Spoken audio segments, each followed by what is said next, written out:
Welcome to Blueprint Boost for Contractors, the podcast that's your go-to source for unlocking the secrets to successful marketing, gaining valuable insights, and growing your contracting business with less stress. Your host is David Brooks, and he's thrilled to be your guide on this journey.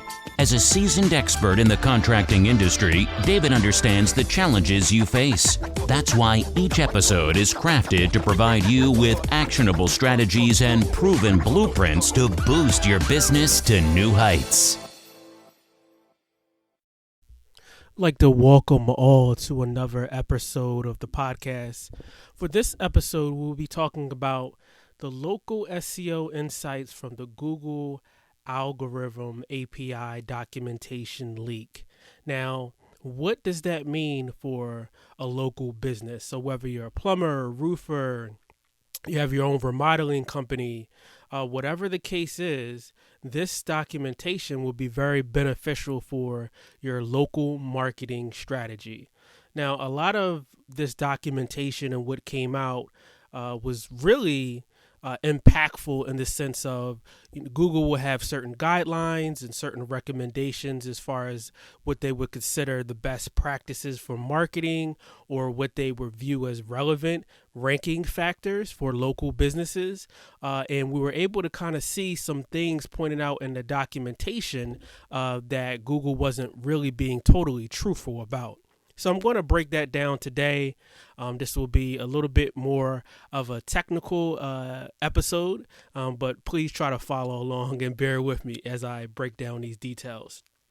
So some of the things that we've learned with the data that we see popping up is that Chrome browser behavior is an important ranking factor for Google. So if your customers are searching for, local plumber, local HVAC contractor on Google Chrome, and they click through to your website, this will actually help influence and improve your rankings. Also, toxic backlinks are important. And what a toxic backlink is, let's just say there's an unsavory website floating around on the web, and that website is linking back to a piece of content on your website. That would be considered a toxic spammy backlink. So by being able to go in and disassociate those backlinks, and your marketing strategy is going to be very important. Also, citations, mentions of your website on other websites are really important. So that's making sure that you have your NAP consistency, which is a short acronym for name, address, phone number, spread it around across the web. So that's getting on as many directory websites as you can, being able to make sure that your local search visibility is being spread around. Also, being a topical authority is really important for Google in terms of ranking factor. So as you're doing blogging on your website or pushing out content, you want to actually make sure you have an offer profile, which is a profile that is optimized with your name, your contact information, your details, and where people can find you at, whether that be on LinkedIn, whether that be on Facebook, whether that be on any other source of channel across the web.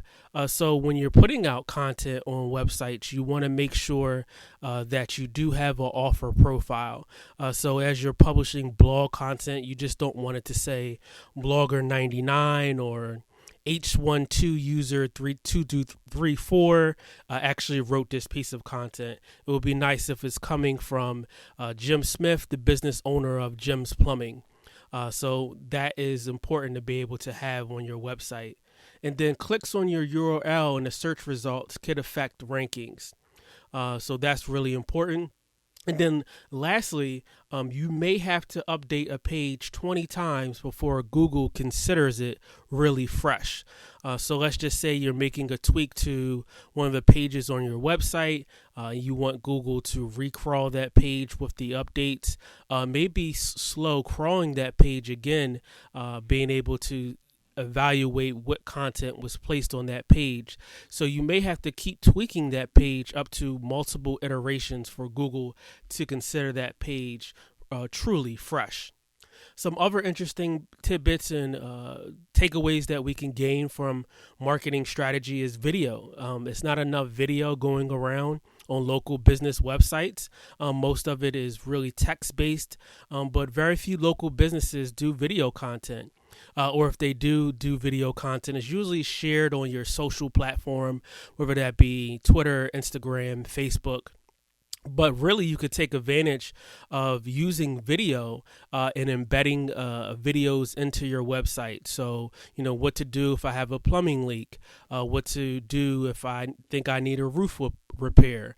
And then you can geotag those videos based on your location.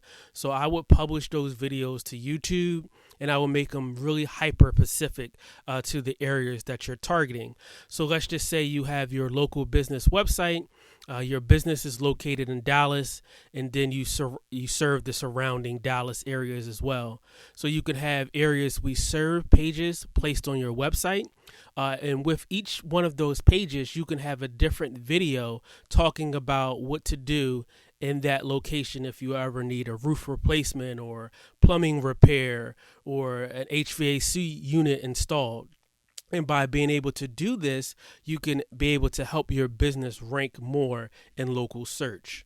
So that is definitely going to help you. Another thing that was found out through the documentation is Google Ads or Google Local Service Ads could potentially boost organic rankings. So as you're running either PPC campaigns or Google Local Service Ads campaigns, you may have to test this a little bit more. But by people clicking on your ads and clicking through to the ads, it could potentially boost your organic keyword rankings. So some more experimenting and testing has to be done with this, but we do believe that this has been a long-standing thing in the local marketing community, that by having ads running, it does influence your organic search results.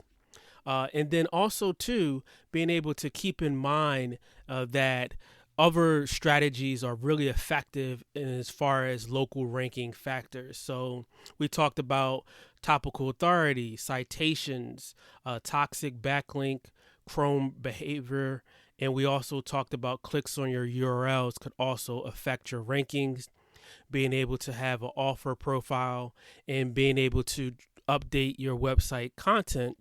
And it may take more than 1 or 2 times to update that piece of content for Google to actually consider it truly fresh. So you want to be able to keep these things in mind when building out your local marketing strategy. So what does it all mean? What are the actionable steps that you can take tomorrow to help influence your ranking? Number 1, invest in your marketing strategy, right? Whether you're doing it in-house or through an agency or through some other person or vendor, being able to talk to them about your local marketing strategy and see what insightful information that they can share with you that came away from the Google API documentation link. You should be able to hear about this from your company. They should be sharing ideas and strategies with you, showing that they're on top of your marketing strategy. Number 2, definitely take some time to think about what videos you can produce. Start a YouTube channel, upload them to YouTube, or if you had a channel for a while and you're just not using it or taking advantage of it, I highly suggest that you start taking advantage of it and start making videos that are relevant to your website. Also, too, another ranking factor that we failed to mention earlier, but influencing the rankings by having your location in your website content and also in your title tags of your website. So a title tag is the descriptive text that can be seen on Google search before a person actually clicks through on your website URL. So it could say Bob's Plumbing in Houston or Houston Plumber or Plumber in Houston. But by having the location spread through around your website will actually help influence ranking factors too as well. So that's something that you can keep in mind. When producing content, try to be able to get out there and be an offer. Make sure that you establish your offer profile, which is going to be very important. So that may be you, or there may be someone that is a representative of the company that you know that will be around for a while and can produce content and share it on different social channels so that you can become a topical authority in your area. And then also, too, thinking about refreshing the website, what things we can do to keep adding on to our pages to make it fresh. So adding the video to pages is going to be important for your strategy. Adding new pictures or images or new content, adding frequently asked questions to those pages is definitely going to be important, too, as well. And so you can just take these things into mind when crafting your marketing strategy and moving forward. And that's just a few of the things that we were able to gain from that documentation leak. So think about it, incorporate it in your local marketing strategy. And if you ever need help or advice, feel free to reach out to us and we can gladly jump on a call. Thanks so much for listening to this episode. Tune into the next one. Thank you for tuning in to another episode of Blueprint Boost for Contractors. We hope you found today's insights and strategies valuable for your contracting business. If you enjoyed the episode, don't forget to hit that subscribe button and please leave us a review. Your feedback helps us bring content that truly matters.